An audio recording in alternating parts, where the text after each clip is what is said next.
of the school that believe that there's a thin line between sanity and insanity? Also, do you belong to that group of people that believe that in each and every one of us, there's that 5 minutes of madness?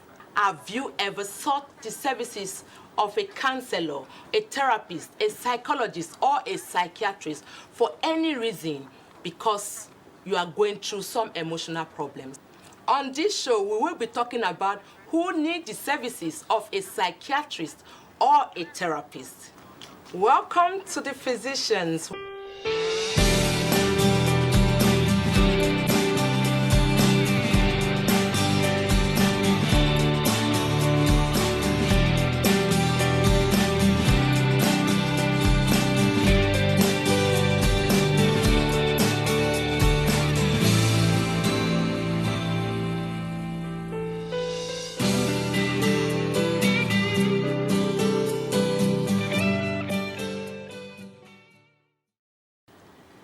Yes, indeed, who needs the services of a psychiatrist or a therapist?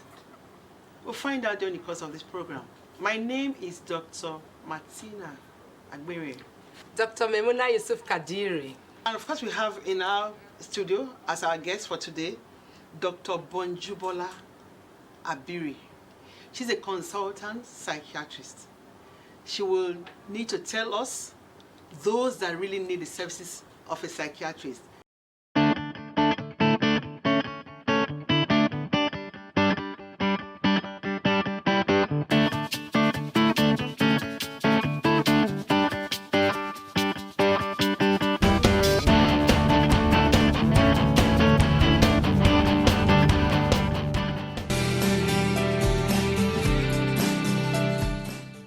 Everybody needs to see a psychiatrist. But not in Nigeria, really. Everybody needs But no, there's a lot of stigma with regards to when you call the name psychiatrist. Yeah. How will you say everybody needs to see a psychiatrist with all the stigma around it? Well, so the good thing is, you know, like you rightly asked, a psychiatrist, a therapist, a counselor, a mental health counselor, a psychologist, all the names to just make it sound fancy and, you know, appreciable to people so that they can actually come in to see people. The difference, of course, between a psychiatrist and a psychologist, for instance, is the fact that a psychiatrist is first a medical doctor who then undergoes training to become a specialist.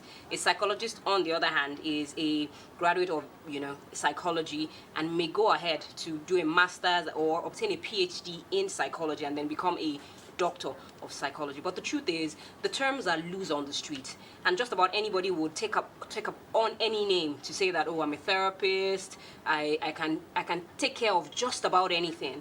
So it's important that people know what their limits are, what they can manage, what they can't manage, and what they should take on or not take on, and when exactly they should actually refer.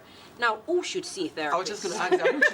Who should see a therapist? Yeah. And to be honest, I would say that at every point in our lives, we face challenges, difficulties, life events, tough times, happy times. At some point, everybody should be talking to a specialist. So for instance, you have children who are going through bullying in school. You have a child who is having self-esteem or confidence problems. That child may actually need to see a therapist. You have a parent who feels that they are a bad parent and they're not doing a good enough job, or they have a child who is quite difficult. That person may actually need the services